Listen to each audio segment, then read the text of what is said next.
So Donald Trump is at it yet again. He promises you, hey, you're all going to have a job, you're all going to be awesome. And yet, in his actions, he's firing yet more people. And the best way to understand this particular situation is that everything is run like a big reality TV show. And essentially, if the casting director doesn't, like you because, hey, the stuff that you're doing doesn't fit the narrative of this week's episode, then you're gone. And basically, everything that Trump is up to, he's trying to make his reality TV show. It's like Squid Game meets Sopranos. And effectively, he wants everyone to be loyal, don't question authority.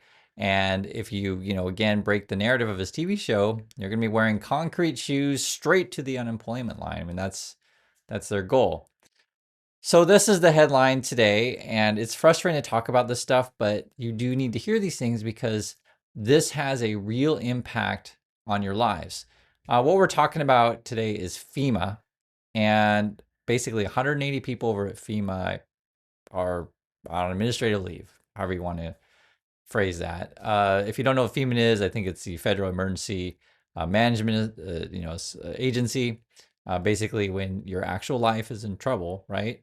Be your home, your family, damage from what hurricanes, floods, tornadoes, right? Natural disasters, or in California, forest fires, any number of things. Like they're the people who really come and help you, FEMA. And what's going on is they actually put out a letter, some employees. This was in commemoration of the 20th anniversary of Hurricane Katrina. And if you guys remember this, and I remember Katrina, I literally watched it on TV. I think this is back in 2005. If you guys watch this thing, you'll remember there was Kanye West. He was with Mike Myers, and Mike Myers was like, telling everyone essentially, hey, Red Cross needs help and we need to, send money. And that's sort of what that signaled at that time was that the government was completely incompetent. It's basically what it was. And Kanye West, if you guys remember the quote, he's just like, and George Bush hates black people. If you guys remember this, I mean, it was, that's the main thing I remember, but I do remember it was just a terrible time. And it looked like that the government had abandoned all of these people. But it wasn't just the disaster response that was terrible. You have to remember the construction or reconstruction, I should say, was all corrupt. This was back during the George Bush and Dick Cheney years. For those of you old enough to remember this stuff, you'll remember. And I know a lot of Americans, myself included, we watched this stuff in horror. It was like, is this where our country's coming to, where we can't even take care of our own people? So basically, current FEMA employees are saying what happened in Katrina could happen again, right? And you want to learn from your mistakes, not go backwards and do said mistakes. But I guess that's where Trump wants to take us to, like, let's not learn anything. Let's go back to pre Katrina days. I mean, maybe, Trump had a phone call with Bush and they talked about, hey, which people you like, you don't like. I don't know. I'm making a joke here, but it's frustrating. So, okay, what are we talking about here? The FEMA employees, they were saying there's massive budget cuts to FEMA. There's lack of qualified leadership, and the policies that Trumpies want to do basically slows down disaster response. Now, you already know that this is the situation, right? I mean, you already know we saw what happened in Texas, and the situation is so bad that the people at FEMA are, writing a letter, putting their name on it, right? So they're raising the alarms and basically, risking their careers over this because they care about the country. They care about actual people, right? And so then essentially, within 24 hours, Trump's like, hey, you're all out. And it's like 180 people, and it may be more. And this actually fits a larger pattern of what's going on with the Trump people and the whole administration. If you are qualified and you have experience, that Trump doesn't want you. Remember, he's looking for loyalty, right? And even just today, and I was just seeing the FEMA news like right before making this video, they're ousting the top person over at the CDC, and I think she was there like less than a month. I just saw it. And then there's other people are also leaving in protest. I think it's like four top people. So four top people plus the head are gone at the CDC, like people there to protect us from, the Centers of Disease Control, like protect us from stuff, like be it natural disasters at FEMA, to assist people, CDC. Then you have the FBI situation, which we talked before, because I want you guys to put this all in context to understand it all.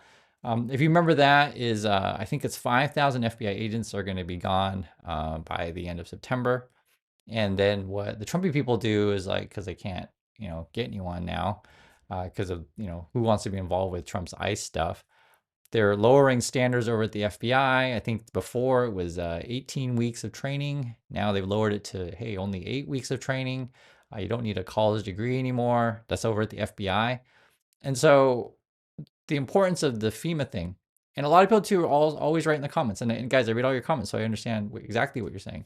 You always say, Chris, you just always be careful not to stereotype all Americans as being Trumpers and stuff like that. And you're absolutely correct. I agree. I get frustrated, just like you do. You guys get frustrated, just like, how can you let Trump do what he does, and you just get angry at the whole situation. That's sort of why I talk the way that I do.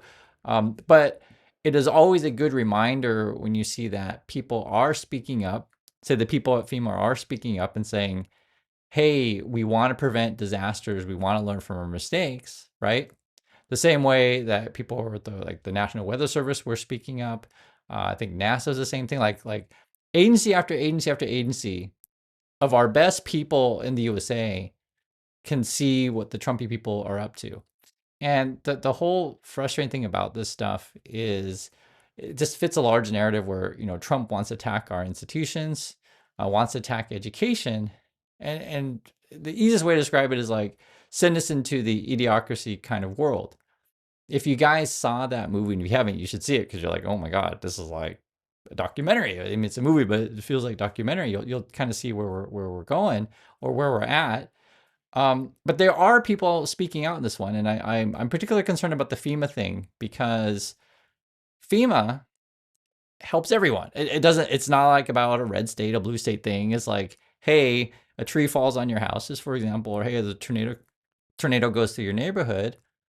You want to know that we're part of a larger community and there are other people to help you. And that's, hey, if tax dollars are going to go to something, I think that's a pretty fair thing to say, is like, hey, let's make sure that our communities and fellow Americans are safe.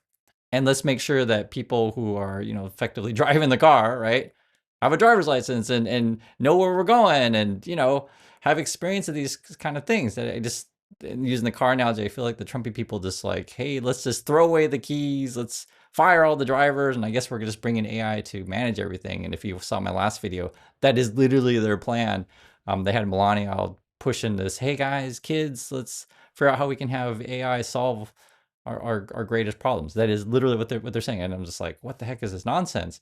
But this happens on a daily basis. And I just feel like there's got to be a point where it comes to where, hopefully, and this is sort of why you have to keep you informed, people figure it out and just realize, now we can't let Trump keep firing, qualified person after qualified person after qualified person. And then just brings up, then you got the military situation. Like every time I tune in the news, there's yet another, top general that's being pushed out, and by, the drinking headset guy, etc. And I wish I were making this stuff up. I really do, because any one of these things would normally be a scandal for a politician. Like just think about this. Like, because many people watch this that are not American, right? Just imagine your country if, say 20 years ago you had this like massive disaster relief, scandal where the government just completely failed to help just your regular citizens, right? And then you put in, policies in place to make sure, hey, let's not, let that happen again, right? Let's make sure we build the dams and levees correct. Let's make sure we get all the right scientists in there to, survey the land. Let's make sure that we just protect people. Like this is the basic function of the government, just protect people, right? And then just imagine, like, if you had this thing where your employees, PhDs and like know what's going on, or people who have government experience of like, hey, how do we distribute things? Help people efficiently, make sure that people have enough food, medicine, these kind of things. Like if your government just like started firing all these kind of people that are competent, like just I'm pretty sure it wouldn't fly in other countries. I know for sure it wouldn't fly in France. I know for sure for that. And there's that. So I get frustrated every day, and I know sometimes you don't want necessarily to hear me vent out and stuff like that. But I try my best just to keep you informed, and honestly, this where are we in like week 7, or sorry, month 7 already now. Like how long can this go on? I just keep looking forward to midterms. So that's the big things. I guess the two takeaways are midterms are coming. Competent people in all levels of government are speaking out, and I just don't think the Trumpy stuff is sustainable. That there's just no way it is. And so, if you want to talk about the actual politics of this stuff, I think, you just need a new, younger brand of people to come forward, and talk in reasonable ways to people. And I think enough people will listen. And just we're kind of in a world where there isn't that. And it's something I've been just thinking on the last couple of days. And I'll just be honest with you about this stuff. It doesn't matter if you want to talk about left or right or whatever. The way things are is, if you want to get people's attention and stuff like that, you gotta scream, and you gotta make stupid jokes, and you gotta put a bunch of misleading stuff out there, because people do that. They do that, and it happens on both sides. It really does. And I don't call it all the time because people don't like to hear the truth. It's a sad thing. But just be careful, and that's it. So I'll catch you all in the next video, and I thank you for watching.